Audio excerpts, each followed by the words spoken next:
السلام علیکم ورحمۃ اللہ وبرکاتہ نحمده ونصلی علی رسولہ الکریم اما بعد۔ آج کا سبق سن لیجئے۔ آج کے سبق کی سرخی ہے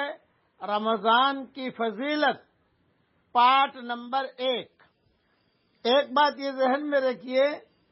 کہ تھوڑا سا یہ سوچئے کہ ہماری زندگی میں کتنے رمضان آ گئے، کتنے شعبان آ گئے، کتنے رجب آ گئے، کتنے حج آ گئے، کتنے چلے آ گئے، کتنے 3 چلے آ گئے، کتنے خیر کی گھڑیاں آ گئیں، مگر کیا ہم نے اپنے آپ کو سدھارا یا نہیں سدھارا؟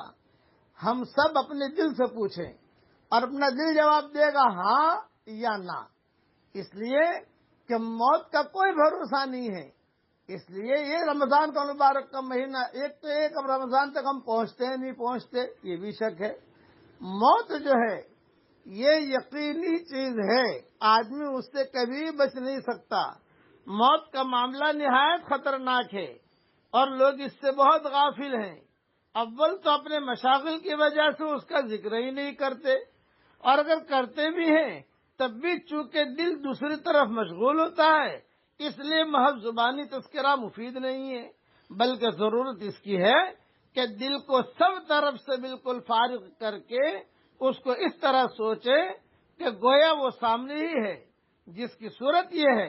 کہ اپنے عزیز اقارب اور جانے والے احباب کا حال سوچے کہ کیوں کر ان کو چارپائی پر لے جا کر مٹی کے نیچے داب دیا، ان کی صورتوں کا، ان کے اعلی منصوبوں کا خیال کرے اور یہ غور کرے کہ اب مٹی نے کس طرح ان کی اچھی صورتوں کو پلٹ دیا ہوگا، ان کے بدن کے ٹکڑے ٹکڑے الگ الگ ہو گئے ہوں گے، کس طرح بچوں کی یتیم بیوی کو، کس طرح بچوں کی یتیم اور بیوی کو بیوہ اور عزیز و اقارب کو روتا ہوا چھوڑ کر چل دیے، ان کے سامان، ان کے مال، ان کے کپڑے،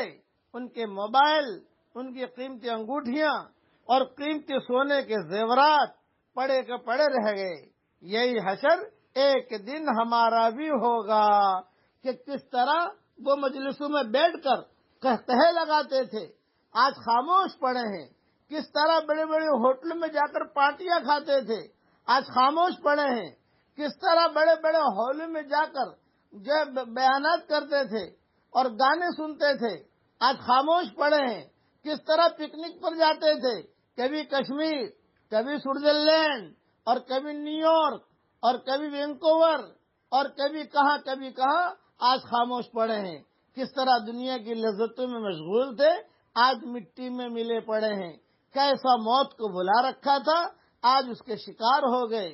کس طرح جوانی کے نشے میں تھے، آج کوئی پوچھنے والا بھی نہیں ہے، کیسے دنیا کے دھندوں میں ہر وقت مشغول رہتے تھے، آج ہاتھ الگ پڑا ہے، پاؤں الگ پڑا ہے، زبان کو کیڑے چمٹ رہے ہیں، بدن میں کیڑے پڑ گئے ہوں گے، کیسا کھلکھلا کر ہنستے تھے، آج دانت گرے پڑے ہوں گے، کیسی کیسی تدبیریں سوچتے تھے، برسوں کے انتظام سوچتے تھے، حالانکہ موت سر پر تھی،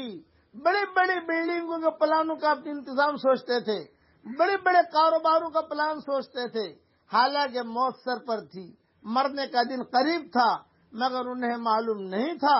کہ آج رات کو میں نہیں رہوں گا۔ یہی حال ہمارا ہے، آج ہم انتظامات کر رہے ہیں، کل کی خبر نہیں، آگاہ اپنی موت سے کوئی بشر نہیں، سامان 100 برس کا ہے، کل کی خبر نہیں۔ اس لیے اب جو رمضان المبارک کا مہینہ آ رہا ہے اس کی قدر کرنے کا ابھی سے اہتمام کریں، ابھی سے اس کی تیاری کریں، ابھی سے جو ہے اس کا یعنی خوشیاں منائیں، بہت بڑا مہمان آ رہا ہے۔ اس لیے میں سبق رمضان کی فضیلت پر دے رہا ہوں۔ اللہ تعالیٰ ان جو باقی گھڑیاں رہ گئی ہیں ان کی بھی قدر کرنے کی توفیق عطا فرمائے، اور جو مبارک اور عظیم مہمان آ رہا ہے اللہ اس کی بھی قدر کرنے کی توفیق ہمیں عطا فرمائے۔ اب پڑھ لیجئے میرے ساتھ، اللہم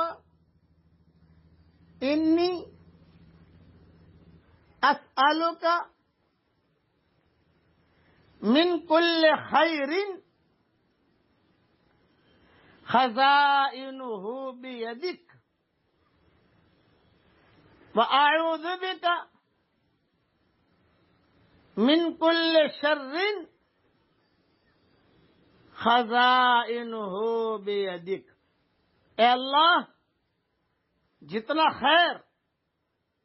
تیرے خزانے میں ہے وہ تو مجھے عطا فرما،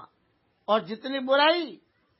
تیرے خزانے میں ہے ان سے تو میری حفاظت فرما۔ حضور صلی اللہ علیہ وسلم یہ دعا بہت مانگا کرتے تھے، مستدرک حاکم میں یہ دعا موجود ہے۔ اللہ تعالیٰ یہ دعا ہم سب کے لیے قبول فرمائے، آمین۔ وآخر دعوانا ان الحمد للہ رب العالمین۔